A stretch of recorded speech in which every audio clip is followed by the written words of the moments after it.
Vivimos en un mundo en constante cambio que usted merece entender, porque es imposible interpretar la realidad que vivimos sin conocer cada uno de sus colores. Porque muchos son los tonos de la actualidad. Presentamos Matices.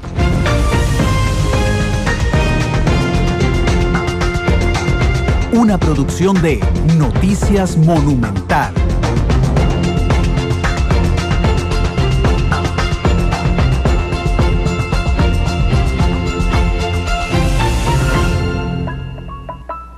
Son las 2:04 de la tarde. ¿Qué tal? Buenas tardes. Bienvenidos a Matices, este programa de Radio Monumental que busca generar debate. A veces es didáctico, a veces es polémico, a veces es de entrevista. Ayer, por ejemplo, y es un link que nos han pedido mucho a través de redes sociales, tuvimos la explicación con dos expertos internacionales de lo que pasa con el Estado Islámico, que se llamaba ISIS antes y que ha matado a cientos de personas en una zona de Irak y una zona de Siria, que juntas ellos han denominado el Estado Islámico, que es la misma organización que anoche o ayer emitió el video de asesinato del periodista James Foley, que fue autenticado hoy por la Agencia Nacional de Seguridad de los Estados Unidos, y bueno, que compromete aún más a Estados Unidos en la decisión de volver o no a Irak después de que les costó tanto salir. Eso está disponible en nuestra página web.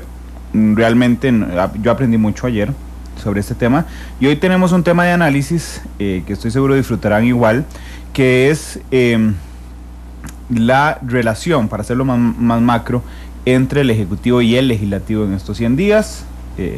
Creo que el tema del informe del presidente Solís en la Asamblea Legislativa viene a reflejar muy fácilmente cuál es la relación entre estos dos poderes de la República actualmente. Así es que tenemos una mesa de lujo hoy para analizar este tema. Vamos simplemente a nuestro boceto, que es este pequeño reportaje que hace nuestra productora Isel Martínez, para explicarnos cuál es el estado de situación y por qué hoy es el tema del día. Vamos con el boceto. Las grandes obras inician con un borrador. Para elaborar el tema de hoy, este es nuestro boceto. Los primeros 100 días de gobierno han marcado aspectos muy importantes en la administración de Luis Guillermo Solís Rivera. No solo por los diversos comentarios de sectores sociales, sino por el anuncio del pasado 29 de julio, cuando manifestó que iría a la Asamblea Legislativa a dar su informe de los primeros 100 días ante los diputados. El objetivo sería dar un estado de situación sobre cómo encontró al país. A pesar de que sería el primer presidente en la historia en acudir al plenario bajo estas condiciones, algunos sectores manifestaron la duda sobre si la decisión fue la correcta. Incluso el mismo Solís señaló durante la entrevista realizada por Noticias Monumental que la situación podría convertirse en un circo mediático. Equivocado en cuestiones de juicio, por ejemplo, colocándome al filo de la navaja en la presentación del informe de los 100 días yendo a la Asamblea Legislativa. Muchas personas me han dicho, usted es un irresponsable con su gobierno y está loco. Usted lo va a ir ahí a que le monten un show mediático, cuando usted pudo haber dado ese informe sin necesidad de hablarlo frente a los diputados. O de recibir preguntas. O de recibir preguntas y permitir que a usted lo crucifiquen sin poder defenderse adecuadamente, porque no se va a quedar ahí 2 días enteros contestando lo que le puedan decir. Pero mira que yo creo que a veces los riesgos son necesarios. Me parece que este país está necesitado de un diálogo político. En su momento se dispuso como día para dar el informe este jueves 21 de agosto a la 1:30 de la tarde. La intención de Solís era hablar durante 60 minutos, con 105 minutos de réplica para los diputados y al final tener 30 minutos para cerrar la intervención. No obstante, por falta de acuerdo, la exposición del presidente fue cancelada. Situación que Solís calificó como lamentable. La oportunidad de presentar en sede legislativa ese informe y discutirlo con los diputados era algo que no solamente consideraba fundamental, sino que esperaba con mucha ilusión.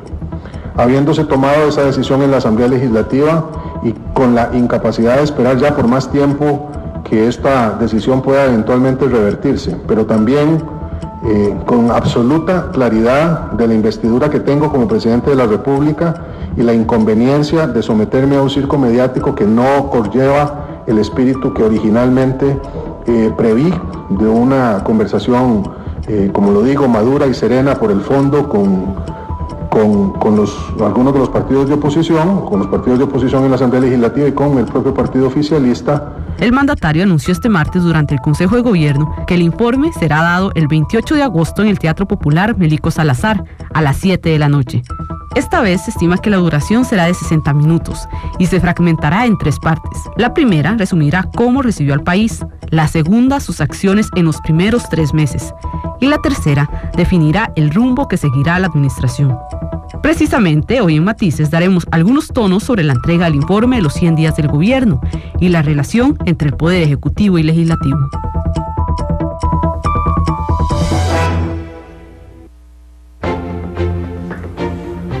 Con 9 minutos, ya estamos preparándonos aquí para un programa que les aseguro estará muy entretenido. Les voy a presentar a nuestros invitados. Está a mi izquierda don Belisario Solano, abogado, pero no viene como abogado, hoy viene como nuestro analista legislativo. Belisario, ¿qué tal? Buenas tardes. Buenas tardes, don Randall, un gusto volver a saludarlo y poder compartir de nuevo con usted. Y está con nosotros Sergio Araya, de Konrad Adenauer, uno de nuestros analistas políticos. Sergio, ¿qué tal? Buenas tardes. Buenas tardes, Randall, Belisario, amigas y amigos que nos escuchan y que nos verán más adelante en Canal 2. Yo tengo un choque de opiniones que he oído en los últimos días sobre la relación entre el Ejecutivo y el Legislativo. Nos dijo a nosotros en Monumental Luis Guillermo Solís, el presidente de la República, que don Melvin había hecho un trabajo espectacular en la relación entre Casa Presidencial y la Asamblea Legislativa, cosa que no cree la oposición, que ni siquiera cree su fracción. ¿Cómo lo ven ustedes para empezar a calentar la tarde? Bueno, comenzamos con una pregunta muy importante. En realidad, yo pienso que desde el punto de vista de lo que es la figura de un ministro de la Presidencia, que se encarga de establecer ese enlace entre el Poder Ejecutivo y el Poder Legislativo, evidentemente en estos 100 y un poquito más de días ya que tiene este gobierno, la labor de don Melvin ha quedado mucho a deber. Y no lo digo yo, lo dicen los propios diputados, como usted acaba de señalar, de todas las bancadas, incluida la bancada oficialista. Y no es solamente porque no se le vea físicamente en la Asamblea Legislativa, porque eso tampoco es una cuestión irrelevante. Por teléfono, sí. Exactamente. Se trata de que no se ve, primero, esa interacción, y no se ve tampoco la presencia de la acción del Ministerio de la Presidencia en la labor de relacionamiento entre los dos poderes. Y la mejor demostración está en la agenda de sesiones extraordinarias, en el manejo que se ha hecho de esta agenda de sesiones extraordinarias, que era la primera gran oportunidad que tenía el Poder Ejecutivo de comenzar a establecer aquí, sí, su ruta de navegación, establecer su impronta en este gobierno, y lamentablemente, y digo lamentablemente porque es un perjuicio para el país, estos ya casi 30 días que tiene esta primera sesión, que es de un mes, prácticamente han sido improductivos, y eso demuestra un mal manejo del ministro de la Presidencia, porque esta sesión, este periodo, le corresponde al Ejecutivo la vocación de iniciativa de leyes. Entonces me parece que por ahí, a las pruebas me remito, ha sido muy débil. Ayer no había nada convocado, ¿sí? Exactamente, y porque además se han convocado, yo tengo aquí el listado de proyectos que inicialmente se presentaron, además de que es un popurrí de proyectos, de que recogen sentires y haberes de distintas fracciones. No se ve un manejo estratégico ni en la definición de los proyectos, ni muchísimo menos en su priorización. Es decir, hay un conjunto de proyectos que se mandaron y, como el propio don Melvin, en un gesto de mucha transparencia, algunos dirían ingenuidad política, señaló al principio de este periodo, se conformarían con que al menos 3 proyectos se aprobaran, sin decir cuáles, sin decir por qué tenían que ser esos y no otros. Finalmente, de los 70 y pico que inicialmente presentaron, si se aprobaban 3 ya era una ganancia, fue lo que él dio a entender, y me parece eso evidentemente un reflejo de mucha ingenuidad política y de falta de manejo político. Pero yo quería agregar una cosa: este programa es sobre la interacción entre los dos poderes, pero lo podemos ver más adelante. Me parece que don Melvin Jiménez evidentemente en ese esquema no está encajando, o sea, no es el ministro de la Presidencia que se necesita para establecer esa interacción dinámica, fluida, efectiva entre ambos poderes. Sin embargo, y viendo lo que pasó ahora con lo del informe que se va a dar de cara a la ciudadanía, y viendo que va a ser un informe más tirado, en otros términos, al pueblo, aunque el señor presidente no quiso utilizar la palabra, sino que dijo a la gente, evidentemente ahí me parece que sí podría encajar el perfil de don Melvin. O sea, es un ministro de la Presidencia muy sui generis, no es tanto un ministro de la Presidencia para interactuar con el Poder Legislativo, sino para tratar de potenciar esos vínculos que de alguna forma se construyeron en la campaña con distintos sectores de la sociedad civil y con ciertos sectores de la sociedad civil, aclaro. Entonces, desde ese punto de vista podría ser que, y por eso el señor presidente le dijo a usted en la entrevista que usted le hizo, que él se sentía muy satisfecho con la labor de don Melvin. Probablemente si lo estoy visualizando en ese otro enfoque, en ese otro papel, a la larga ahí sí le está cumpliendo a cabalidad, porque es un relacionamiento con sectores sociales y no tanto con actores políticos institucionales, que es aquí donde más adelante lo podemos explorar, sí me generan a mí ciertas luces ahí de preocupación. ¿Tenés los proyectos en orden, Sergio? Tengo un listado que me entregaron, pero este fue el primero. Evidentemente hubo después algunas desconvocatorias, sí, claro, y reemplazos. Pero a lo que me refiero es que es en el orden de convocatoria. Sí. Es que es lo que quería era reflejar. Solo que no vienen numerados, pero sí, ese es el orden. Lo que quería reflejar era lo que nos decía Sergio sobre la prioridad. El primero es la sostenibilidad financiera del CNP. La segunda, la ley de biocombustibles. El 3, impuesto de los moteles. El 4, fortalecimiento de cobro de la caja. El 5, aprobación de los contratos de préstamo con el BID para el programa de infraestructura de transporte. Vamos a ver si voy más abajo. Ley orgánica del deporte y la recreación. Reforma constitucional para establecer el carácter multiétnico y pluricultural de Costa Rica. Sí, es una reforma constitucional. Claro. Pero es un popurrí. Y además hay un tema importante, muchos de esos proyectos estaban en consulta en la sala constitucional, muchos de esos proyectos inmediatamente, y aquí don Belisario es más experto que yo porque además fue actor directo y protagonista de lo que voy a decir, muchos les introdujeron rápidamente mociones vía artículo 137 y entonces los mandaron otra vez, como se dice, al congelador legislativo, y por eso fue que en los primeros días de la sesión de sesiones extraordinarias, prácticamente la mesa quedó limpia, porque muchos de estos proyectos o estaban ya en consulta ante la sala constitucional y por tanto no se podía hacer nada con respecto a ellos en su trámite parlamentario ordinario, sino que además muchos se aprovechó y se les metieron esas mociones porque ya estaban en ese momento ideal para hacer eso, y entonces también se quedaron neutralizados. Entonces ahí donde uno dice, no hubo esa visión estratégica, no hubo esa claridad, pero además no solamente de la parte del manejo propiamente dicho de la agenda, sino de que como no hay todavía, y el presidente dijo que había que darle 100 días, no hay todavía esa ruta de navegación clara, pues obviamente no había reflejo en los proyectos de ley presentados de esa visión que todavía a ese momento no se había construido y que estamos esperando aparezca al menos sus primeras luces en el informe que ya no va a ser dado ante la Asamblea Legislativa, sino que va a ser dado ante la gente. De los 115 días el informe, don Belisario, ¿cómo ve usted la relación de este Poder Ejecutivo con esta Asamblea Legislativa? Yo voy a defender a don Melvin. Claro. Es que don Melvin no ha sido el articulador de la relación Ejecutivo-Legislativo. ¿Quién es? Eso para empezar. Porque al que metieron fue a don Daniel Soleil, al viceministro, desde el principio. Para eso, porque se notaba que le faltaba un banco una pata al banco, ¿verdad? Claro. Exacto. Y entonces, ¿qué hicieron? Incluso traen a don Daniel de las filas de Liberación Nacional, creyendo que desde esa perspectiva podría facilitar la relación con Liberación Nacional en la conformación de la relación Ejecutivo-Legislativo. Don Melvin reconoce obviamente su falta de expertise, de su conocimiento, de su relación en ese campo, cede el campo a Daniel y es ahí donde arranca la articulación de las relaciones. Pero ¿qué es lo que pasa?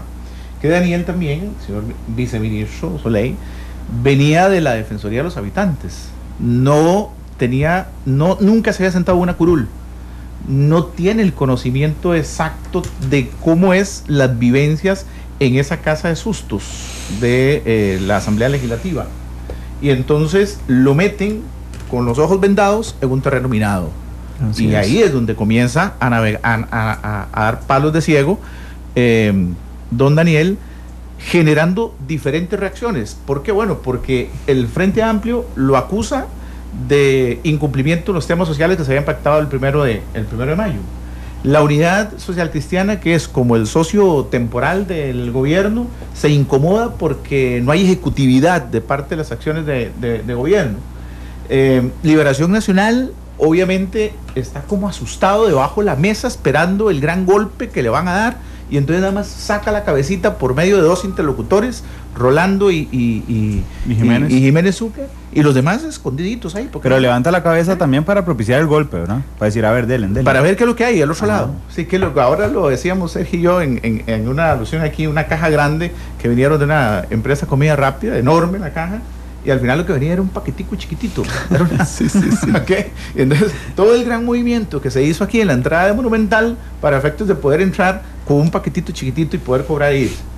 Eso es la dinámica de liberación de lo que se ha generado. Mientras que el movimiento libertario tratando de hacer un juego y poner sobre la mesa todas las inconsistencias del gobierno, la divergencia de las ideas, diciéndose voto es que eso es tan fácil y que yo lo haría, o por eso yo sabía que era lo que había que hacer, tratando de revender su concepto de que era lo que había que hacer, y principalmente tratando de sacar el coco, el lobo, la debacle económica o los problemas económicos que el país podría tener si no se toman acciones de carácter inmediato.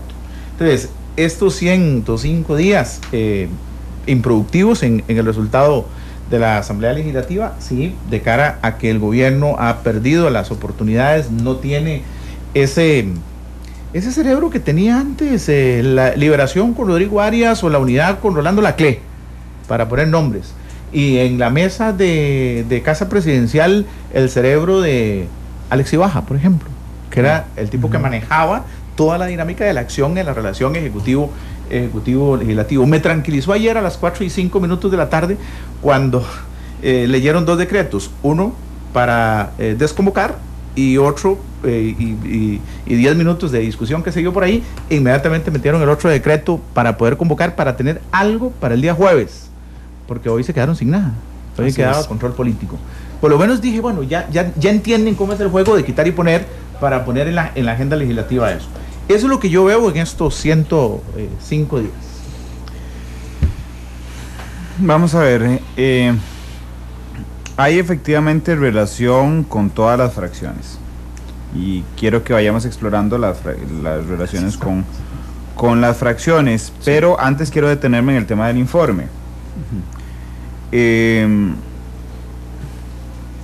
les parecía la idea original de don Luis Guillermo? ¿Y qué les parece la reacción de la Asamblea Legislativa? Y finalmente, ¿qué les parece lo que pasó y que no? Y que ahora quiero meter este elemento, y yo sé que me van a caer encima por meterlo, no ustedes, pero hay gente que me va a caer encima. Pero en realidad don Luis Guillermo se va a brincar a la Asamblea por decisión de la Asamblea, por decisión de él, y va a ir directamente donde el soberano a darle un informe. Es decir, en términos meramente teóricos, se brincará el primer poder de la República para ir de una vez al soberano. Y eso ha pasado en América Latina. Ese es el punto, y lo hilo con lo que dije hace un rato, de por qué creo que en este esquema pareciera entonces que el rol de don Melvin sí encaja, y quisiera decir que es simplemente una cuestión casuística y que no responde ahí sí a esa estrategia que justamente he venido señalando que la administración aún no ha mostrado. Porque usted acaba de señalar algo muy importante.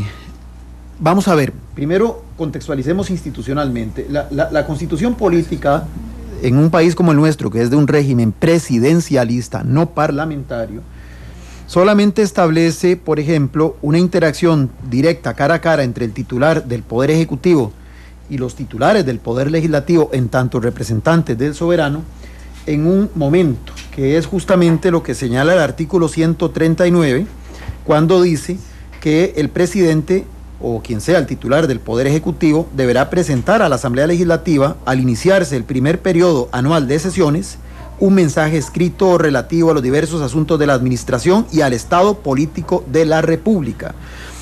Es el famoso discurso o informe, del 1 de mayo. Además de esto, señala que la Asamblea Legislativa puede interpelar a los ministros de gobierno, o sea, los puede llamar para que plantee cosas que en representación del soberano hayan necesario transmitir, quejas, denuncias, lo que fuere, o inclusive aclaraciones sobre alguna iniciativa que algún ministerio esté promoviendo, Y también dice en el artículo 140 de la Constitución Política que es deber y atribución del presidente en conjunto con su respectivo ministro de Estado rendir a la Asamblea Legislativa los informes que ésta le solicite en uso de sus atribuciones. Bien, esto que el presidente estaba planteando evidentemente va más allá de lo que está establecido en nuestra norma constitucional. Lo que el presidente quería hacer, a mi criterio, una apuesta arriesgada, y lo planteábamos en otro programa, era, me parece a mí, tratar de incorporar de manera ad hoc algunos elementos del régimen parlamentario. ¿Por qué? Porque el titular del Poder Ejecutivo iba a ir al plenario legislativo, como usted lo señaló muy bien, en su condición de representantes legales y democráticamente constituidos del soberano, que somos todas y todos, no solamente a rendir este informe, que es un acto unilateral, aunque haya luego sesión de control político posteriormente, en donde ya no está el presidente, sino que en esta ocasión el presidente iba a estar dispuesto a establecer un tipo de interacción, de diálogo con las distintas bancadas representadas en la Asamblea Legislativa. Entonces era el presidente hablando y ellos reaccionando, interpelando, complementando, lo que fuere, aplaudiendo si fuera del caso, lo que el presidente acababa de señalar, en este caso sobre sus primeros 100 días. Como era algo inédito, porque repito, eso es más propio de un sistema parlamentario donde esto expande todos los días, donde el jefe de gobierno, no el jefe de Estado, sino el jefe de gobierno, que normalmente también sale del propio parlamento, qué sé yo, la canciller de Alemania, primero fue electa diputada al Bundestag y posteriormente la bancada junto con otros diputados la ungen como canciller del Poder Ejecutivo. Pero hay un presidente de Estado que está por encima de ella y que es el que mantiene, digamos, la representatividad más formal de todo el Poder Ejecutivo. Pero ella es la que realmente toma las decisiones en el día a día. Igual pasa con el jefe de gobierno español o con el primer ministro británico, para citar 3 ejemplos de sistemas parlamentarios. Ahí es más usual que esto se dé porque evidentemente, aunque es un canciller o un jefe de gobierno, está hablando con unos iguales que entran a debatir con él o con ella sus políticas, sus estrategias o algún tema que sea de interés de la nación en ese momento específico. A mí me pareció interesante desde el punto de vista de reingeniería institucional, ahora que se habla de tener que replantear el régimen político costarricense, la posibilidad de, un poquito a tanteo y error, meter esos elementos a ver qué pasaba, o sea, porque es algo completamente, repito, inédito. Serio, pero no es un elemento, digamos, dentro de todos los elementos que tienen los sistemas parlamentarios, no es un elemento sin peso, digo, no es preferible entonces golpear la mesa y decir, bueno, entonces, de ahora en adelante, y así le queda bien al Parlamento, vamos a incluir lo que dijeron la Junta de Notables, de que de que los votos de censura sean vinculantes. Claro, porque aquí viene el otro tema. Generalmente después de estas discusiones que se dan en estos regímenes, dependiendo de la gravedad del tema, puede que se dé un voto de censura, digamos, al gobierno, y se cae el gobierno, y entonces hay que convocar a nuevas elecciones en un corto plazo. Eso es parte del día a día de un sistema parlamentario, que en un caso como el nuestro es inviable porque es otro tipo de régimen. Digamos que era un ejercicio que trataba de incorporar esos elementos, pero que obviamente en nuestra realidad concreta de la Costa Rica de hoy, además, me parece a mí, tenía un ingrediente de corte mediático. O sea, el presidente quería darle a un informe del cual él mismo ha creado una expectativa muy alta, porque fue él el que se dio desde el primer momento un plazo de 100 días. Dijo, necesito 100 días para estudiar la situación del Estado y brindar ahí sí un informe de cómo lo encontré y hacia dónde quiero dirigir el esfuerzo en el resto de la administración. Y entonces me pareció que como parte de esa estrategia mediática era importante para él, nada menos que en el foro más importante institucionalmente hablando, tener el foco de la opinión pública centrada en lo que él iba a decir ahí y en ese diálogo con las y los diputados. ¿Qué pasa?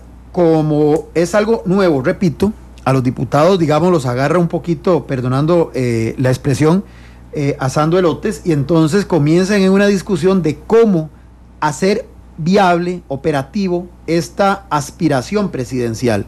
Comienzan las discusiones que ya todas y todos conocemos, que desembocan en que finalmente el informe no se dé. Que de eso podemos hablar ahora, quién ganó y quién perdió en esa negociación. Pero independientemente de eso, sí me parece que esto le ha servido de perfecta justificación al señor presidente para, como usted acaba de señalar, por un lado, ya evadir eso, que creo que ya analizándolo él mejor se dio cuenta de que tal vez había sido precipitada tomar esa decisión o plantear esa posibilidad. A usted se lo dijo de una forma muy coloquial. Y también me parece que todavía eso es anecdótico. Lo que me preocupa es el otro tema. El brincarse, la institucionalidad. Está bien, él quiere dar el informe, está en todo su derecho, pudo haber pagado una cadena nacional de radio y televisión como lo han hecho todos los otros jefes de Estado, e igual está hablándole al soberano directamente, o al menos en este caso a través de los medios de comunicación.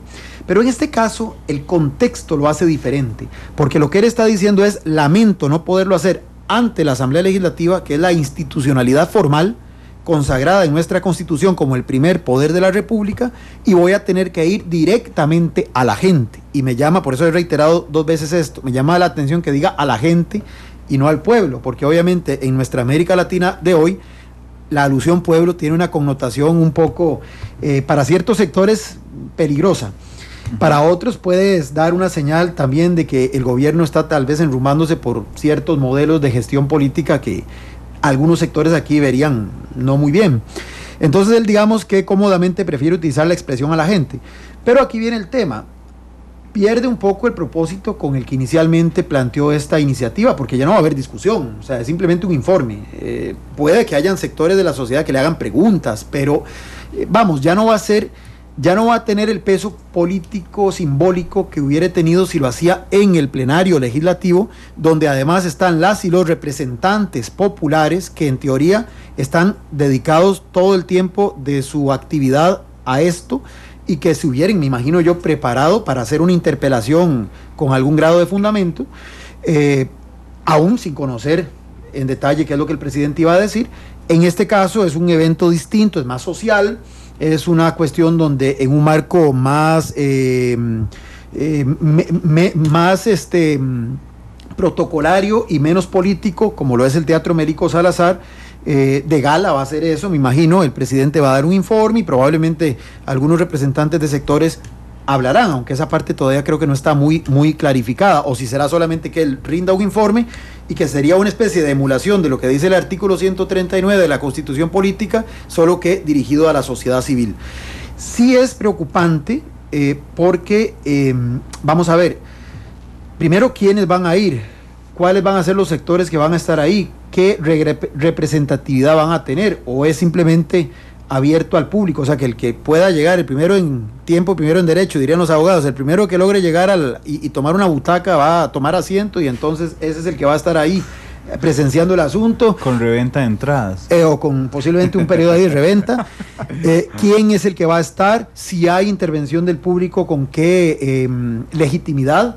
¿O voy a hablar solo como ciudadano, yo, que tengo todo el derecho también? ¿O voy a hablar en representación de una cámara empresarial o de una confederación sindical? Es decir, está hablando la gente, todos tenemos el mismo peso. Exactamente, entonces se vuelve muy informal y mantiene ese aspecto mediático, pero, insisto, puede dar una señal peligrosa de que aquí se esté creando una tendencia a que, dado que el poder institucional y formalmente establecido no le quiso abrir una puerta, necesariamente se vea, y lo digo así, se vea obligado a tener que buscar otras alternativas de interacción con la sociedad, que esperaría yo sea únicamente por esta circunstancia excepcional, porque el diálogo con los sectores tiene que existir, pero no puede jamás sustituir ni muchísimo menos opacar el diálogo político que tiene que haber entre poderes, porque finalmente la base de nuestra democracia representativa está cimentada en la correcta, no en la armónica necesariamente, siempre va a estar cargada de mucha tensión, pero en la interacción permanente entre los poderes formalmente constituidos. Ese es el pilar de la democracia representativa. Puede que me digan que estoy siendo muy apocalíptico o que estoy viendo sombras donde no las hay, pero sí me parece que en estos tiempos, y este gobierno que se ha caracterizado por ser más simbólico que de contenido, hay que tener mucho cuidado con las formas, y sí es importante que el gobierno deje claramente establecido que, independientemente de estos espacios de interacción vis a vis con la gente, va a mantener, por supuesto, los canales de comunicación que están consagrados en nuestro ordenamiento jurídico e institucional, porque eso, repito, es pilar de lo que conocemos como nuestra democracia representativa. Don Randall, ¿cuándo vino el presidente aquí? El lunes. En la mañana. Sí. ¿A qué hora? 10:30 hicimos la entrevista. 10:30. ¿Cuándo la Asamblea Legislativa corrió precisamente para desarticular la visita del presidente? Lunes en la tarde. Oyendo la entrevista que usted le hizo, y revísela, para mí entró un presidente con un concepto claro. Luego de la conversación que tiene usted con él, el presidente se va distinto, pensando diferente. Pensando Porque que se fue de pollo. Claro, es que usted se lo dijo muy claro, usted fue muy directo. Yo agarré esa parte de la entrevista y dije, ¿qué es esto que está haciendo don Randall? Ok, si Luis Guillermo no lo está entendiendo, ok, lo que Randall le quiere decir, lo que en alguna medida miles de miles le podemos estar diciendo, ok, tenemos problemas. A mí me parece que el presidente sale de aquí en la necesidad de poder buscar un puente de plata para salirse del compromiso que había. Claro. Por eso articulan dos mociones, una apoyada por el PAC, Frente Amplio y la Unidad Social Cristiana. Antes de las mociones, para ir, ¿usted cree que de verdad él analiza que puede ser que se esté yendo de pollo, que fue la frase que usamos, hasta que se lo preguntamos? Yo pienso que sí, porque yo estuve con él el domingo en los actos de San Rafael de Aramuno, del centenario, y lo vi, y era el presidente claramente convencido de que era necesario. Es más, yo mismo estaba totalmente convencido de que era necesario, y me parecía brillante la idea del presidente de ir, porque él iba a hacer un juego, porque la capacidad la tiene para enfrentar, sí, claro, y le sobra el conocimiento y la empatía en el juego político que pueda desarrollarse en esas 3 o 6 horas en el plenario. Seguro que el presidente iba a salir bien librado de eso, seguro que iba a salir librado de eso. Lo que pasa era que habían otros factores más allá de salir bien librado, que ustedes comentaron en la tarde aquí, Constantino Urcullo, usted y Argentina, okay, que yo lo estaba escuchando, ¿verdad? En el sentido de que estaba jugando un alto riesgo la figura de la presidencia, más que Luis Guillermo. Claro, porque la figura. Recuerdo que Constantino inclusive dijo, me suena a que esto es un consejo de un asesor que ya se fue. Estaba hablando en español de Iván Barrantes. Así es. Entonces, bueno, don Luis Guillermo nos da la entrevista a las 10:30 de la mañana, la grabamos, dice, para los que no oyeron la entrevista, yo lo que hago es que le pregunto que si él siente que se ha ido de pollo en alguna decisión, y él dice, bueno, que tal vez sea apoyo haber propuesto ir a la Asamblea Legislativa. Después creo que dice, a mí no me gusta ponerme para que me den. Exacto. Y entonces yo le digo, pero no es lo que va a ir a hacer a la Asamblea Legislativa, y sale. A las 2 de la tarde emitimos la entrevista. Constantino y Argentina hacen el análisis precisamente de que está arriesgando, no a Luis Guillermo Solís, al presidente de la República. Ahora sí, salen desde aquí, viene la sesión legislativa y surgen 2 mociones, don Belisario. Esas 2 mociones en las cuales se fijaron posiciones ya intransigentes, ya no había nada que hacer. Que usted sabía que le iban a rechazar. Que yo sabía que iban a rechazar, porque había alguien que se da o que maneja una relación con el presidente que lo va a proteger siempre, que va a ser el espadín ahí en el Congreso, que por encima de cualquier cosa va a tutelar la figura de su amigo, de su hermano, ¿okay? Que en este caso es el presidente de la República. Es uno de sus guardianes. Claro, y que había incluso articulado el 1 de mayo, porque quien tiene juego de cintura, movimiento de cintura en la Asamblea Legislativa, a pesar de que es la primera vez que está en el Congreso, es don Víctor Morales. Okay. Y es ahí donde empieza a articularse. Ahí lo que había que hacer era que ninguna de las 2 mociones salieran, para poderle tender un puente de plata al presidente y hacer lo que Sergio está comentando ahora. Un acto más mediático, más con la gente, más con el pueblo, menos riesgo, totalmente blindado el riesgo de un... Ya nadie le va a preguntar feo. Nadie le va a preguntar. El mismo Constantino habló del diputado que interrogó a Reagan en un discurso aquí en Costa Rica y que no fue el de honor. Bueno, eso pudo haber sucedido en el plenario. Eso no va a suceder en el Melico. Sí. ¿Okay? Pero el presidente, aunque yo pensaba después de que oía yo a Constantino, aunque ocurriera que saliera un diputado, llevaba las de perder. ¿Por qué? Bueno, porque el gran pueblo, la gran masa, el gran soberano, ese 1.300.000, está dándole todavía al presidente una oportunidad. ¿Ok? Y entonces, en ese aspecto, me parece que lo que pasó en esas horas del día lunes fue fundamental para que la figura del presidente pudiera, la institucionalidad, la institución del presidente de la República pudiera verse protegida y no arriesgada en una presencia ante el plenario de Asamblea Legislativa, en donde me parece perdió Liberación Nacional. Ok, porque aquí yo quiero meter un elemento, voy a ser absolutamente transparente. Ese día en la noche nos llega un comunicado de prensa, ¿verdad?, donde dice: el presidente lamenta la decisión de la Asamblea Legislativa, no acudirá a la Asamblea Legislativa. Y entonces, como en todas las salas de redacción del mundo, nosotros tenemos que titular rápidamente y tirarlo a redes sociales. Y entonces nosotros dijimos, claro, vamos a ponerle un título: presidente descarta ir a la Asamblea Legislativa, con un pretítulo: tras rechazo de mociones de la Asamblea Legislativa. Bueno, esto generó, y con toda transparencia lo digo, la molestia de Casa Presidencial, que inmediatamente nos reclama vía redes sociales. Claro. Y además se hizo un pleito entre jefes de prensa y diputados con nuestra cuenta. Es una cosa que me alegra mucho, porque significa que hacemos mucho ruido. Y aparece Presidencia diciéndonos: no, el presidente no está descartando. Exacto. Los diputados se lo impidieron. Así es. Al principio uno podría decir, no, es una cuestión de forma, pero no es una cuestión de forma, era una cuestión de fondo. Bajo el criterio que ustedes nos están dando, el ganador de esto es el presidente Solís. Totalmente, porque bien señalaba Belisario, requería un puente de plata para salir de ese atolladero en el que él mismo, con toda la buena fe, pienso yo, ahí creo que un poquito con su, más bien, sombrero de académico y menos con su sombrero de político, pensó, bueno, es un bonito ejercicio para ir midiendo qué viabilidad hay políticamente de ir migrando de un régimen a otro.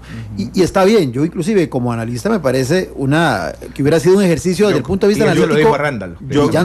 Yo como periodista, a mí yo quería que llegara el momento, estábamos preparando la transmisión. Una cosa que generaba expectación, pero evidentemente desde el punto de vista político era una apuesta muy, muy arriesgada. Y es interesante lo que usted señala, Randall, porque luego los titulares de los medios del día siguiente enfocaron claramente a identificar ya no solo a la Asamblea Legislativa como la causante de que esto no se diere, sino dentro de la Asamblea Legislativa, como bien adelantó Belisario, a los actores específicos que, de acuerdo a ese titular, fueron los responsables de que el señor presidente no pudiera ir mañana jueves 21 a rendir su informe ante el plenario legislativo, y concretamente hacen alusión a Liberación Nacional. Y me llama poderosamente la atención porque fue también Libertario, fue Alianza Demócrata Cristiana, creo que fue Restauración Nacional, los que también se sumaron a oponerse a esas mociones que presentó el PAC, pero el titular está claramente centrado, obviamente, en la fuerza política más representativa en número de diputados, que se opuso a esa metodología que el presidente había planteado. Y yo quiero hilar un poco lo que decía, o complementar lo que decía Belisario. A mí me parece que sí es un error para Liberación Nacional, porque ahora veámoslo desde la perspectiva estrictamente de ganadores y perdedores. Sí, nada más déjame un momento, me está diciendo Andrés Gimo en Twitter: Randall Rivera está justificando el tino desatinado que tuvo Monumental con el título que le puso a la nota de los 100 días, que fue presidente descarta. No lo estoy justificando, Andrés, de hecho lo sostengo y lo volvería a titular igual hoy. El presidente lo descartó, porque de hecho el presidente es el que dice, no, ya sí no, porque pudo haber buscado otra negociación. El que dice, no, ya no, es el presidente. En este caso sí, totalmente. Finalmente era una decisión presidencial ir, fue una decisión presidencial no ir ante lo que sintió era una actitud intransigente de un sector de la Asamblea Legislativa. Que efectivamente en este caso yo creo que Liberación es un perdedor en este escenario. Me parece, si yo hubiera estado, digamos, en esta posición, digamos, considerando que había sido una iniciativa del propio presidente, y considerando justamente lo que señalé hace un rato, de que no hay norma constitucional ni legal que tutele, que regule un acto como este, que iba a ser completamente inédito, pues elegante, y lo dijo también el ex candidato del Frente Amplio, elegante era dejar que el presidente fuera de acuerdo a sus propias reglas, no había ningún problema. Y después, ahí Liberación creo que en su bancada actual tiene pesos pesados perfectamente pudieron, dependiendo de cómo la dinámica fluyera, haber capitalizado. A la larga, si el informe tan ansiosamente esperado por ciertos sectores de la sociedad costarricense no llena ni la mitad de las expectativas que se ha ido creando en torno a él, hubiera sido un ideal momento para, como dicen popularmente, meter un buen gol político de parte de la fracción opositora. Creo que pecaron por querer demostrarle al gobierno que ellos tienen músculo político y control de la Asamblea, pero adicionalmente, y me perdonen si me están escuchando, estaban un poco asustados anticipadamente, porque ya había un titular por ahí señalado de que se iban a oponer a los proyectos porque existía aparentemente una persecución política, y han ido dando señales como de que se estaban preparando en un plan totalmente defensivo, y que entre menos probabilidad hubiera de que se mostrasen vulnerables, mejor, y por eso ellos querían la otra metodología. Me parece, insisto, fue un error de cálculo, y creo que ante la opinión pública sí salió perdiendo Liberación Nacional, porque la sensación que quedó en el imaginario social es que le tienen mucho miedo al informe y que siguen siendo el representante más claro de la política tradicional, y que el presidente quería plantear algo diferente, novedoso, y simplemente por miedo y por su, digamos, rigidez mental, no se lo permitieron. El expresidente Carazo quiso ir en 1980 a la Asamblea Legislativa, y un informe de servicios técnicos que adoptó la mayoría de diputados decía que no, que constitucionalmente no podía, y no fue. Le pregunto como abogado, qué dicha, que lo presenté como abogado, ¿hay algún recurso legal que pueda frenar el informe de los 100 días del presidente Solís? ¿Un recurso legal? ¿Un recurso de amparo o una acción inconstitucional? No, máxima ahora que lo va a hacer dentro del marco de sus competencias directamente como una actividad propia de la Presidencia de la República. De tal manera que ahí no. Lo interesante hubiese sido que si el presidente hubiese algún recurso legal que hubiera impedido que el presidente pudiera fuera ir. de la Asamblea. Es que entonces el gran ganador, efectivamente, a juego redondo, por goleada, es el presidente Solís. ¿Sí? En mi opinión, sí. Y en mi opinión, el espacio que se da el día lunes, desde la mañana, yo tuve la oportunidad de compartir con el presidente, de andar muy cerca del presidente de las 10 de la mañana hasta 4 de la tarde, más o menos, del día domingo. Entonces, uno va oliendo y olfateando y conversando y hablando con los actores y con la gente que está alrededor de él, ¿verdad? Y entre mentira, ¿verdad? Pues uno se va enterando de algunas cosas, ¿verdad? Entonces, ahí uno ve una actitud. Y lo que yo veo el lunes y escucho el lunes acá, marca un derrotero en el trabajo que hicieron ustedes acá, versus lo que se dio ya en el plenario de la Asamblea Legislativa y las consecuencias que se dan. Claro que es un triunfo, y un triunfo, una salida por la puerta grande, fue un puente enorme. Es decir, Liberación Nacional no se dio cuenta de lo que le estaba haciendo en ese momento el gobierno, porque ellos lo que tenían que haber hecho es decir, no, mire, yo retiro la moción mía, claro, y se aprueba la moción suya, y venga. Y ahora sí, ya estando en el escenario, teniéndolo ahí, ya no hay nada, golpeado no hay quite. Y ya cuando se da en ese momento, ahí el tema lo veremos. ¿Por qué? Porque decíamos ahora antes de entrar, y Sergio hacía como una metáfora, de decir, bueno, eso es que hay dentro de la bolsa. ¿Será que será puro aire? ¿Por qué? Abramos la bolsa para ver qué es lo que hay, y eso lo vamos a saber hasta que se abra la bolsa. No queda otra alternativa. Ahora la gran ventaja es de que quien controla las preguntas, quien controla los interlocutores que vayan a estar, los invitados especiales, aunque hayan reventa de las entradas, como dice usted, es el propio Poder Ejecutivo. Ahí está inmunizado ahora el Poder Ejecutivo, vacunado contra algunos exabruptos que eventualmente se pudieran dar. Claro que vendrá la discusión, y vea qué hábil que lo están haciendo, ojo, lo van a hacer jueves y a las 7 de la noche. Viernes, sábado y domingo, usted como director de noticias sabe que hay una caída. Que además ahí también voy a tocar esto. Había un pleito en la Asamblea Legislativa, ¿verdad? Por a qué hora le tocaba la réplica al presidente. Si era cuando los noticieros de televisión estaban al aire. Eso era una discusión. Ahora va a tener toda la noche, libremente. Toda la noche y todos los enemigos en desbandada, porque el día jueves a las 7 de la noche ya no hay plenario. Viernes no hay plenario, sábado no hay plenario, domingo no hay plenario. Eso indica que todos los enemigos van a estar recluidos hasta el día lunes, que van a tener que entrar a las 3 de la tarde de nuevo. Ya cuando el efecto, ya cuando todo el golpe que haya dado el presidente de la República con sus anuncios ya se han desarticulado, porque han pasado 3 días, posiblemente Keylor Navas habrá jugado y entonces eso va a generar una distorsión. El campeonato de fútbol, si Cartago gana 4-5-0 como lo vemos, va a generar una distorsión y vendrán una serie de distorsiones. O bien los periodistas andaremos detrás de los 2 o 3 issues de corrupción que eventualmente se pudieran denunciar. Claro. O buscando el tema de la ineficacia e inejecución, que en el INAMO 10,000 millones, que en el INBO se están gastando los dineros de los contratos, y ahí de todo eso va a salir. Claro. Cuando ya lleguen el lunes, ya el efecto, se encebó el tiro, diríamos, en San Rafael de Oriamuno, ¿ok? Ya la pólvora está encebada, ya no hay mayor cosa que hacer. Entonces me parece que lo midieron bien desde el punto de vista de la comunicación política, hacerlo un jueves y a las 7 de la noche.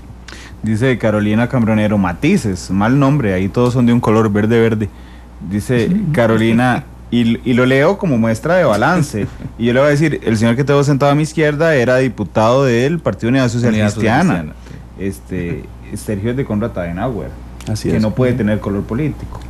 Y bueno, obviamente yo no puedo tener No, y estoy diciendo que Liberación político es el gran perdedor, más bien. Claro, sí, estamos diciendo que en esto hemos coincidido. Claro, y estamos diciendo que el presidente ganó, y ganó redondo. Y ganó y doble, sí. Es más, a mí lo que me deja para mis adentros es que no eran tan pollos.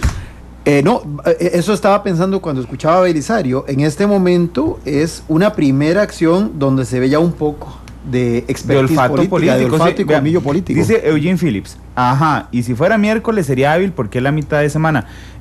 Bueno, Eugene y yo, a mí me encanta discutir con ella en redes sociales porque siempre le da un sabor muy bueno a la discusión. Es que depende cómo lo veas, puede ser que lo veas como una crítica, pero puede ser que uno diga que hábiles. Claro.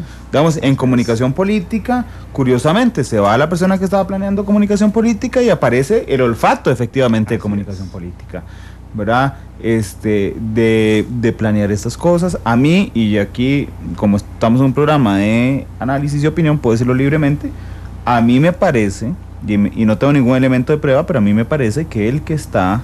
y que el olfato de ahí es que se marca. Esto tiene marca de un señor que se llama Víctor Morales. Pienso que sí. Sí, porque ya no es solamente un enfoque estrictamente de comunicación mediática, que era lo que tenía antes. La motivación inicial probablemente era más que todo darle ese efecto mediático para mantenerlo justamente en el top de la opinión pública, de que todo gire en torno a lo que el presidente hace o deja de hacer, un poco como se venía manejando antes, los famosos selfies y demás. O la campaña, igual. Entonces, la campaña misma. Entonces no necesitaban venderlo como una coca. Ahora sí es comunicación política. Ahora tienen que hacer actos que generen comunicación política. Esta última semana, muy diferente información política. Esta última semana el gobierno ha sido particularmente hábil, ¿les parece? Yo pienso que sí, yo pienso que el gobierno cambió después de la hora de la entrevista, yo sentí ese viraje. Conversé con algún actor a las 3 de la tarde del día lunes, cuando se iba a discutir el tema, con un diputado, honestamente conversé, hablé de que cómo veía el tema, qué era lo que iba a pasar, y ya ahí uno podía percibir de que había un muñequeo de Casa Presidencial hacia una línea de conducción y a tratar de que los dos trenes chocaran. ¿Okay? El tren del PAC con la moción para que fuera y el tren de Liberación con la moción para que no fuera. Y había que colocar los rieles de tal manera que se dieran de frente, ¿okay? Y que no hubiera chance alguno para eso. Al punto que creo que hasta se dieron los recursos de revisión en cada una de las mociones, no hubo nada. De tal manera que había que blindar completamente la discusión, cerrarla ahí y que el presidente pudiera salir por la puerta. Sí, que eso sí responde ya a un manejo del reglamento legislativo. Dice David Barrientos en Twitter, al rato y los que se fueron de pollos fueron los de Liberación Nacional. En esta coyuntura coincido, creo que sí. Así es. Yo creo que Rolando González se la olía por algunas frases que usó. Y si el presidente viene, decía días antes, y si el presidente, como sembrando la duda, yo decía que raro, porque ya está todo listo para que vaya. Y yo decía que raro que Rolando, que es una persona muy experimentada, a quien yo admiro, lo voy a decir, no solo, digamos, ya no como diputado de Liberación, pero es un político muy hábil, claro. como actor político muy hábil, Sí. que Rolando dijera, ¿y si no viene el presidente? Pero bueno, 2:53, llueve fuerte en Auruca, vamos a la pausa, nos está lloviendo fuerte también a nosotros, dicen en redes sociales. Parece un anuncio de pilas, dicen un buen amigo, solo baterías en el timeline, no, solo baterías no, es que un amigo hizo esa broma hace un rato, que me dijo, te cayeron las baterías, no creo, hay gente que yo respeto mucho y que me encanta que exista estos espacios en medios de comunicación. Eugene, y siempre lo he dicho al aire, no le respondo por redes, pero siempre se lo he dicho al aire, yo de verdad valoro mucho los puntos de vista donde nos critica, inclusive porque nos da el chance de pensar dos veces en lo que estamos diciendo. 2:53, vamos a la pausa, regresamos.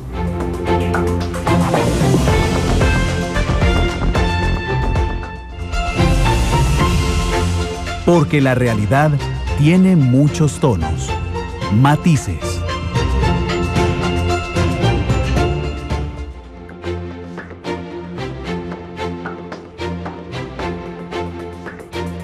Esto es Matices.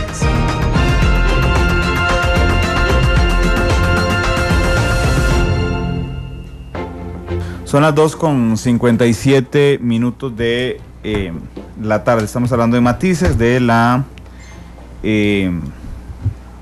relación entre este Poder Ejecutivo y esta Asamblea Legislativa. Dice señor Gary Matías en Twitter, ni el PAC es tan pollo, ni Liberación es tan águila, o le hace al revés, da igual. Sí, es una frase que podría parecer, Gary Matías, cantinflesca, pero cuando uno ve las películas de Cantinflas con cuidado, encuentra la gran sabiduría que hay detrás de las frases. Esta es una. Dice Alberto Quiroz, el megáfono que la oposición, incluido el PAC, le está dando al presidente es de proporciones sin precedentes en nuestro país.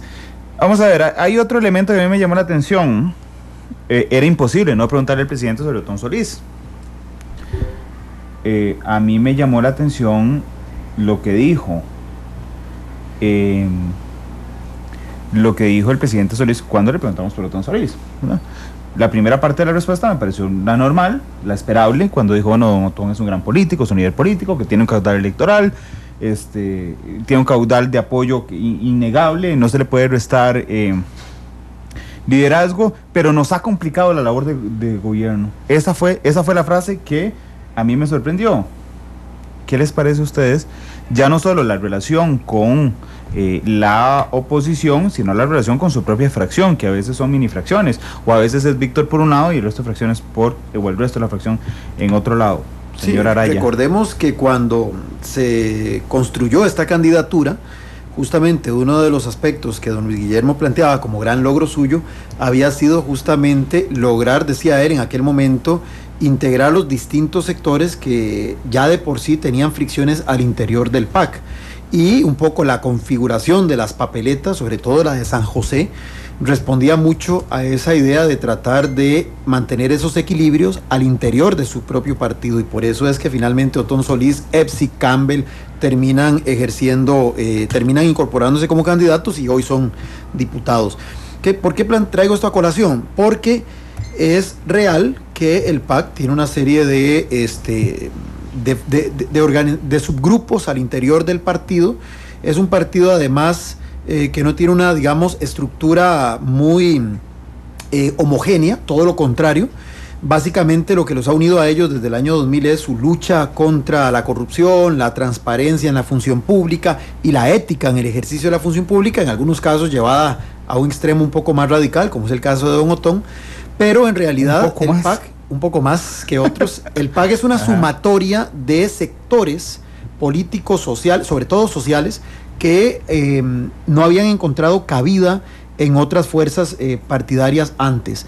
Es decir, viene Otón Solís de Liberación Nacional, pero se le anexan una serie de sectores de las llamadas ONGs y grupos de la sociedad civil que no habían encontrado un espacio propio en los partidos que en ese momento existían en nuestro sistema de partidos. Porque en el PAC no necesariamente existe un acuerdo programático, es decir, un acuerdo de propuestas. No, son propuestas muy generales. Exactamente, lo que existe es un amplio consenso en la importancia de la ética. Exactamente, ese es el hilo conductor del partido, y de hecho fue lo que lo caracterizó en los años en los que tuvo representación parlamentaria, pero jugando un rol de oposición.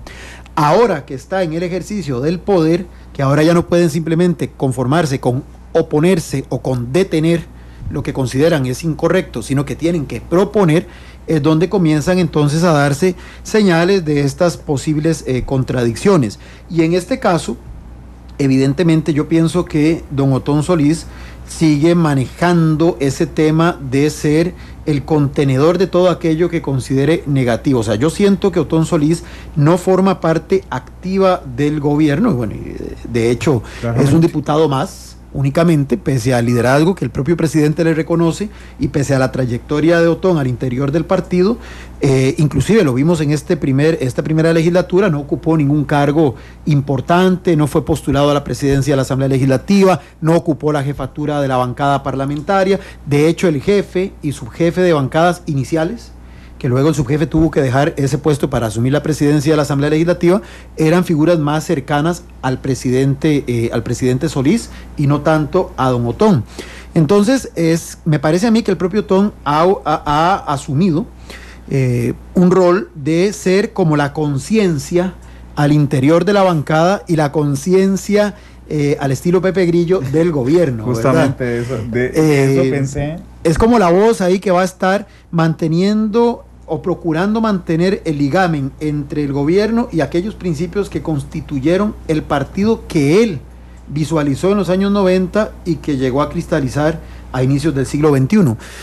Es una figura además que siempre se ha caracterizado por ser muy autónoma en la toma de decisiones. Cuando fue miembro de Liberación Nacional, justamente se salió de ahí por lo mismo. Siendo diputado en el 94 de Liberación Nacional, también se caracterizó por ser una oposición dentro de la fracción oficialista de ese entonces, y hacía planteamientos muy serios, muy críticos a la administración de José María Figueres. Entonces, digamos que uno no puede esperar algo diferente. Ahora, el problema no es tanto que ese sea el rol de Otón, el problema es que en este momento es un partido que está gobernando y que necesitaría, más allá de esas contradicciones, más allá de esas diferencias de origen de los distintos sectores que integran al partido, debería de tener una visión programática común y de carácter propositivo.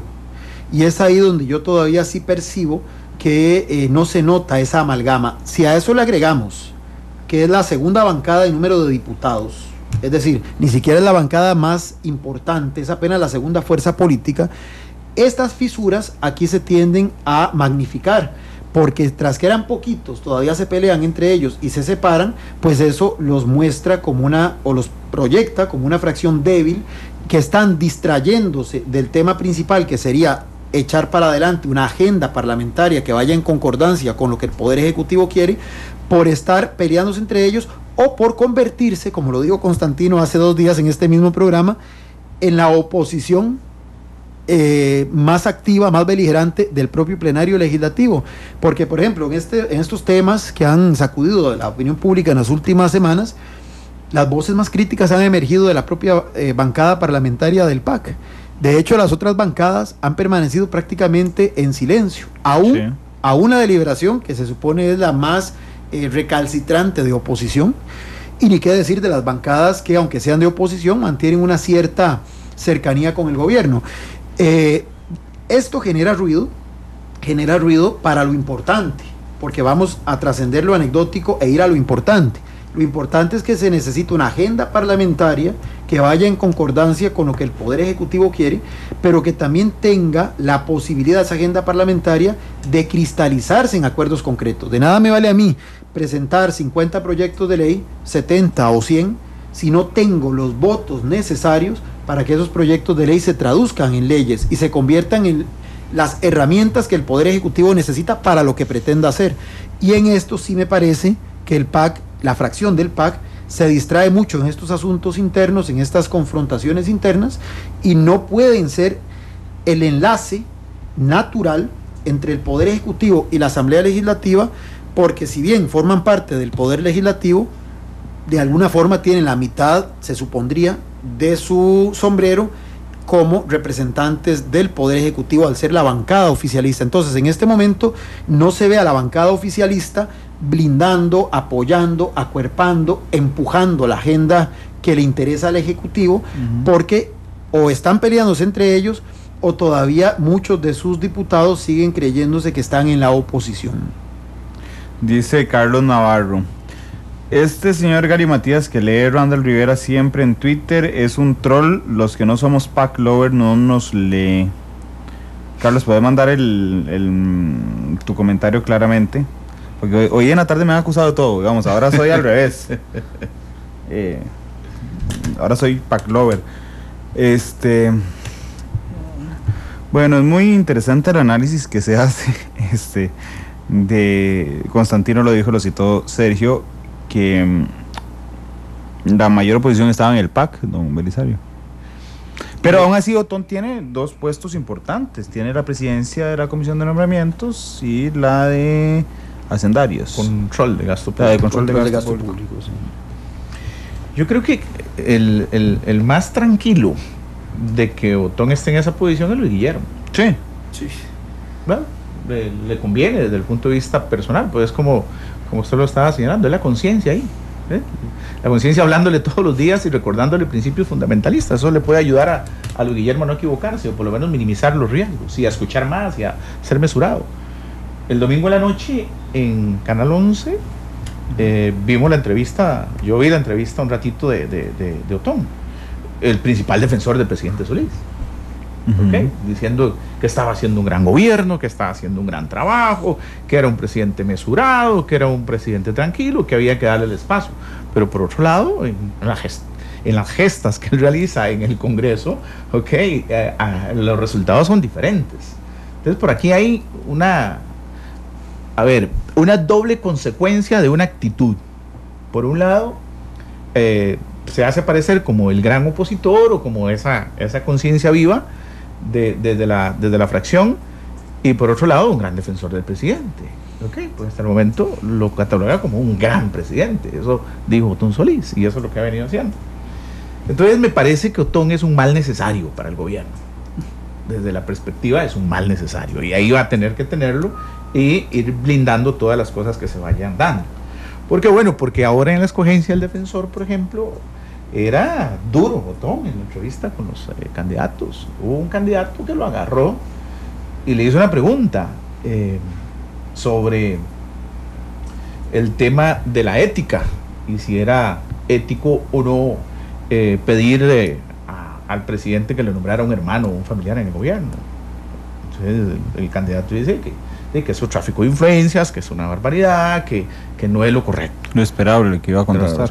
Exacto. Entonces le saca el correo que ese candidato le mandó a Otón como diputado pidiéndole el apoyo para ser defensor. Entonces le dice: entonces usted está incumpliendo las normas éticas, o es posible que me pida a mí que lo apoye como candidato a defensor. Y lo exhibió. Sí, claro. fue difícil, complejo. Eso, con solo leer el acta se transmite la zozobra que se vivió en la Asamblea Legislativa en ese momento. Bueno, ese es Otón. Ahora, ¿qué es lo que pasa dentro del PAC? Yo creo y coincido con los que han dicho que el PAC no esperaba ganar las elecciones bajo ninguna circunstancia. Creo que Luis Guillermo sí quería ganar las elecciones, y al debate interno del PAC o la dirigencia del PAC están todavía reunidos ahí en la granja en San Pedro, buscando a ver cuáles políticas económicas se tienen que definir para este país. Todavía hoy a mediodía conversé con un dirigente PAC.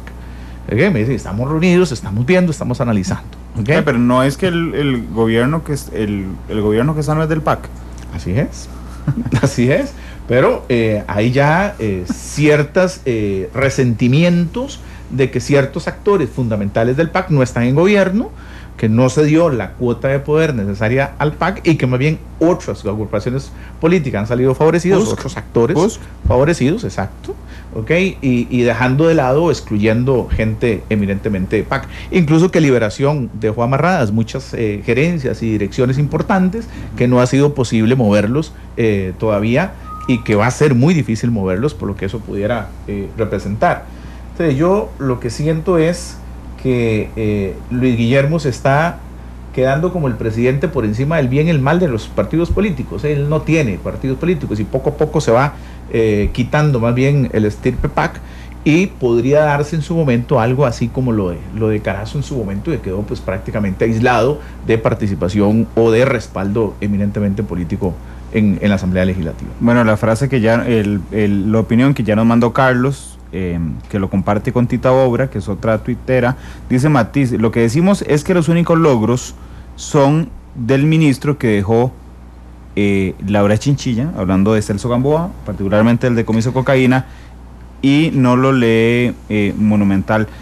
Que yo se lo pregunté en la entrevista a don Guillermo, ¿por qué sale con la cocaína cada rato? Digamos, era una duda saludable para mí, pues yo en algún momento decía, ¿pero qué significa esto? Que está diciendo que hay un grupo detrás metiéndose a la política, y el presidente lo descartó, dichosamente, que no.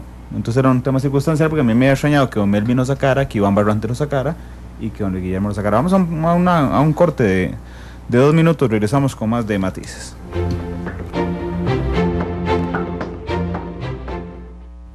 Analizamos los tonos de la actualidad. Exploramos sus contrastes. Matices.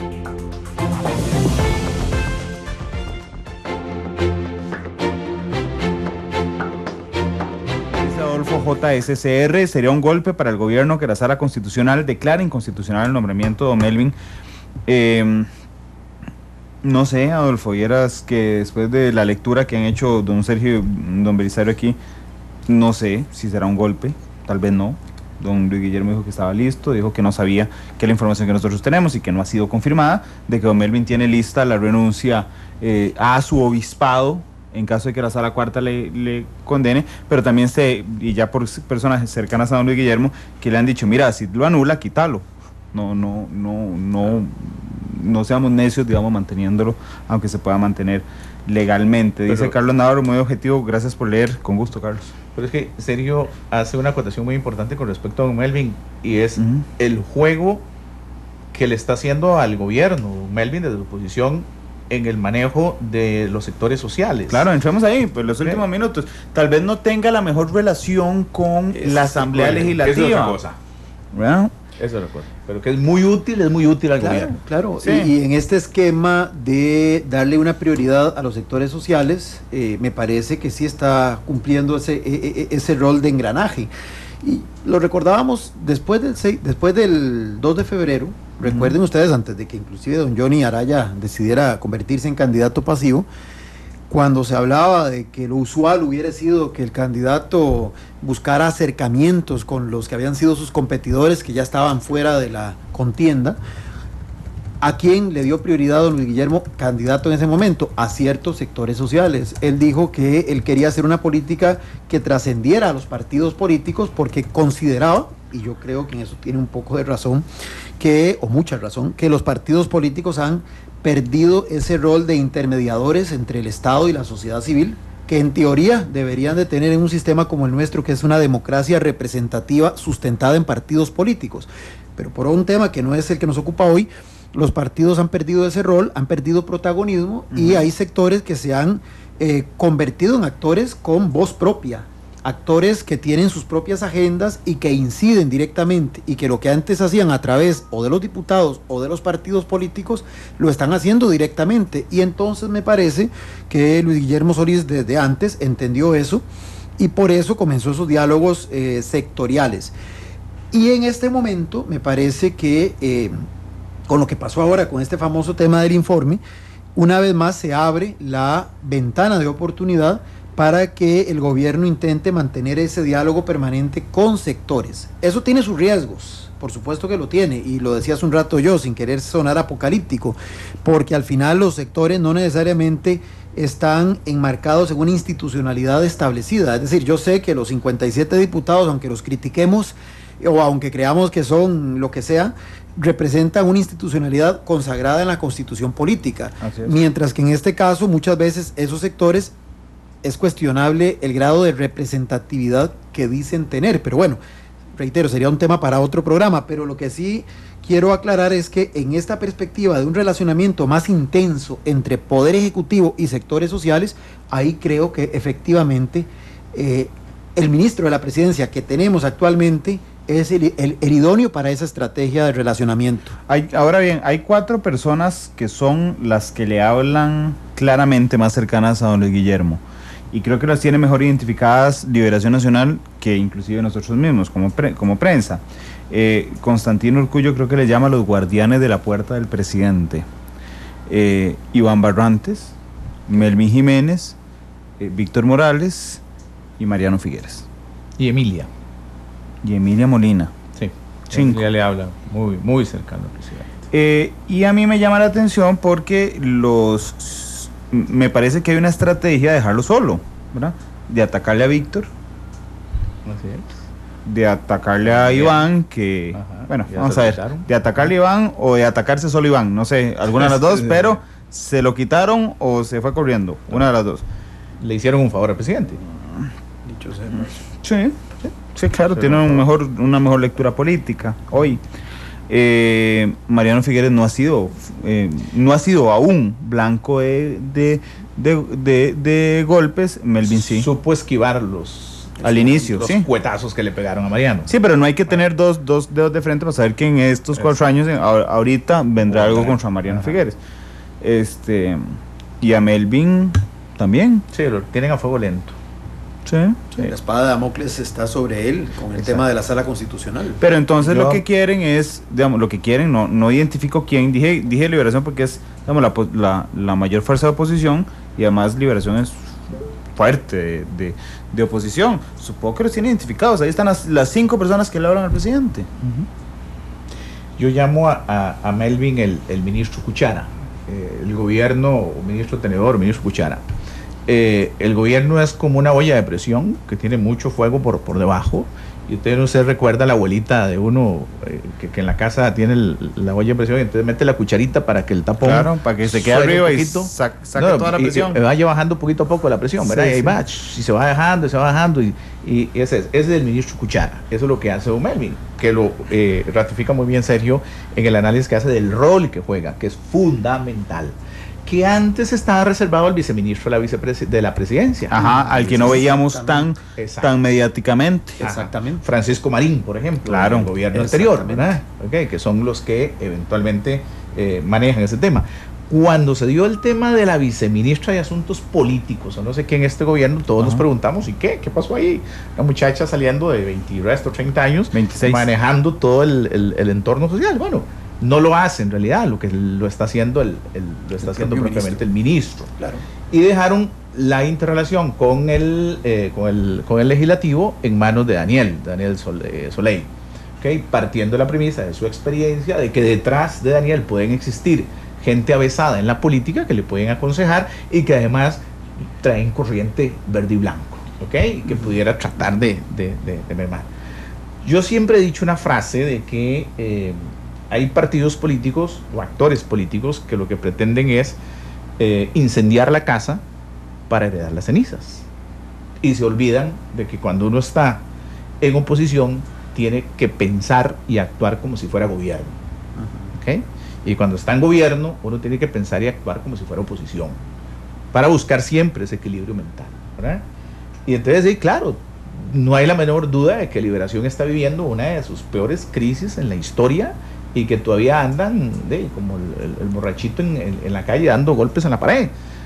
Todavía no sabemos, ¿verdad? Tenemos problemas económicos importantes, por un lado, hay una falta de liderazgo, hay una ausencia total de coherencia en las acciones del directorio político, y eso los tiene todavía un poco aturdidos, todavía sin saber qué es lo que va a pasar, ni en el caso de la trocha, ni en los temas que están en este momento en la fiscalía, y que si pudieran eventualmente juntarse o no temas de corrupción en el informe del presidente. Alguien me decía ayer, doña Laura Chinchilla está preparando la respuesta al informe. Sí, a mí me dijeron lo mismo, no me consta, pero me dijeron exactamente lo mismo. De hecho me dijeron, y tal vez si don Roberto nos está oyendo, don Roberto Gallardo, que siempre nos oye, y le agradezco mucho, me dijeron que doña Laura estaba preparando con don Roberto la respuesta. Dice Tita Bobra, ¿quién se los ataca, Randall, para que quede solo Luis Guillermo? Voy, porque aquí se me pasó. Voy. Dice, ¿quién se los ataca si las críticas han venido del mismo partido del oficialismo? Claro, don Otón ha sido crítico, claramente, pero también Liberación Nacional ha sido crítico. que quiere volver al gobierno. Es más, la misma Unidad Social Cristiana poco a poco va a ir tratando ¿Hoy le sonó la mesa? distanciarse, Okay. exactamente. Yo sí agregaría, y en esto, porque como hemos hablado, digamos, del Melvin Jiménez en el concepto de ministro de la presidencia tradicional, y lo hemos criticado fuertemente, ahora lo estamos viendo en este nuevo concepto, y aquí me parece que sí encaja perfectamente, como también ha señalado Belisario. Bueno, el propio presidente lo reconoció. Después de que había disturbios y conflictos sociales prácticamente todos los días, la cosa se ha desacelerado en ese campo. ¿Por qué? Porque ahí está un poco la mano de él, apaciguando sectores, minimizando potenciales conflictos con sectores sociales que son los que tradicionalmente en gobiernos anteriores habíanse un poco tomado, digamos, las calles, hasta llegar en algún extremo a señalar que se estaba acuñando aquella famosa idea de la democracia de las calles. Bueno, esos sectores hoy están aparentemente tranquilos, y reflejo de eso fueron los aumentos salariales que se aprobaron, que incomodaron al otro sector, pero claro, que a los sectores estos populares sociales los tienen, digamos que más o menos tranquilos. La misma estrategia de empleo y producción, que aunque el sector, digamos, Albino Vargas no le ve viabilidad real de poderse concretar en un 100%, pero aplaude por lo menos la iniciativa de incorporar lo que llamamos la economía social y la economía solidaria. Entonces, me parece que por ahí es donde se va viendo la mano del ministro en esta, digamos, nueva función, o que por lo menos es distinta a la que uno normalmente le asignaría a quien ejerce el Ministerio de la Presidencia, que uno lo vea más en el ámbito institucional de dialogar con el Poder Legislativo. Bueno, creo que Cristian me dice cuántos minutos me quedan para cerrar. 2 minutos. Bueno, genial para cerrar. Frente Amplio, Opusco, hoy leía a un tuitero que decía, bueno, don Rodolfo Pisa dice que levantar el veto a la reforma procesal laboral iría contra todos los intereses, mientras el Frente Amplio dice que tiene que levantar el veto. ¿Qué negoció para el apoyo de los dos partidos el 1 de mayo? Es que el presidente no lo descarta. El presidente Solís no descarta eliminar ese veto a la reforma. Ya, le está quedando bien a los dos. Exacto. Ahí la negociación, recuerden que el 1 de mayo hubo una negociación por separado, no hubo acuerdos vinculantes de un partido hacia otro, todos fueron acuerdos individualizados. Obviamente el tema del veto no estaba dentro del acuerdo de la Unidad Social Cristiana, pero es sin duda un issue político importante por las consecuencias que eso podría tener para el sector empresarial. Claro que la unidad quiere congraciarse con el sector empresarial, no hay la más mínima duda, tiene que ir reconstituyendo esa... Después del aumento tiene que reconstituirlo. Y que están muy asustados del aumento, y además un veto que se venga ahí y entre el Código Procesal Laboral, pues obviamente va a estar más golpeado. Esos son los sectores que normalmente no se tiran a la calle. Exactamente. ¿Okay? Entonces hacen menos ruido en la calle. Pero los sectores sociales sí son más de tirar. Ahora no se tiran a la calle, van a la casa del presidente. Exacto. Ahora, hay temas. Pero temas ya muy el presidente mandó a detener. Hay temas muy importantes que se abren como frentes de batalla, muy brevemente. El tema de los autobuseros es un tema que se las trae, ¿verdad? Y eso puede generar un conflicto importante. Pero si ustedes van notando, es con los sectores que, como bien ha señalado Belisario, son los que usualmente no se tiran a las calles, primero porque no les hace falta, pero segundo porque usualmente las agendas han sido más proclives a sus intereses que a las de estos otros sectores.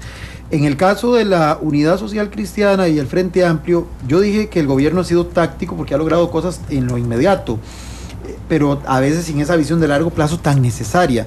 Creo que lo del 1 de mayo fue tan táctico, tan inmediato, como fue la conformación de esta agenda de sesiones extraordinarias. Es decir, para cumplir un objetivo específico, que era tener a don Henry Mora en la presidencia, pues se negoció con cada uno lo que en ese momento parecía idóneo, y se dijo, bueno, sobre la marcha vamos recomponiendo el asunto. Tarde o temprano esto se puede reventar, y yo pienso que entre la Unidad y Frente Amplio, por la forma en que el gobierno ha ido conduciéndose, me atrevería a pensar que el más urgido en tratar de distanciarse es la Unidad Social Cristiana, porque hasta ahora, aunque sean pinceladas, las acciones del gobierno parecen ir más en la línea de lo que uno esperaría le agrada al Frente Amplio. Yo creo que uno de los partidos con mayor actividad política partidaria es la Unidad, Sí. porque las elecciones ya están muy cerca. A la Unidad le interesa recuperar el control de las alcaldías y regidores y síndicos, porque esa va a ser la base esencial. Estamos a menos de 2 años de las Así elecciones, es. año Claro. y medio prácticamente, De las elecciones municipales. de las elecciones municipales. Que va a ser un termómetro también, que va para a ser medir fuerzas. fundamental para que un partido que tenga 50 o 40 alcaldías a nivel nacional. Es un poder social institucional. Exacto. Y entonces ahí va a ser muy importante lo que está pasando. El Frente Amplio, por otro lado, lo que está pensando, de acuerdo a lo que escuché a Gerardo Vargas, es en el próximo 1 de mayo, como diciéndoles, bueno, y sin nosotros, ¿cómo van a constituir Sí, para sí, ganar sí. otra vez, verdad? Apenas como para sacar el coco y asustar.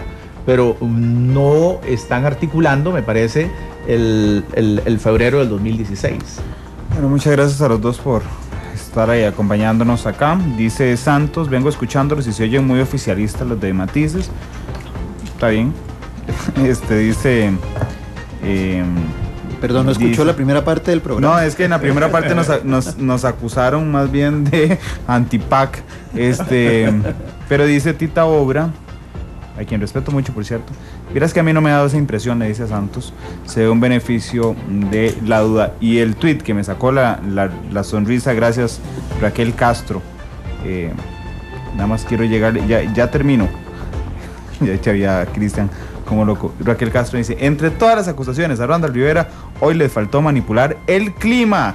Hace que llueva en un solo sentido en la General Cañas. Gracias, Raquel. 3:27. Nos escuchamos a las 7 en la tercera emisión de Noticias Monumental y mañana Matices. Feliz tarde.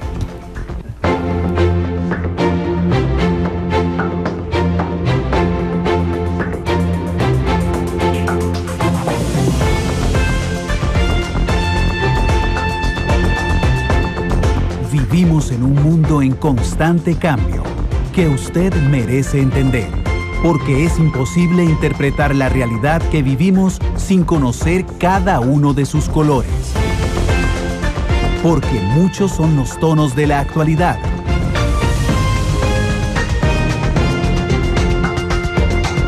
Una producción de Noticias Monumental.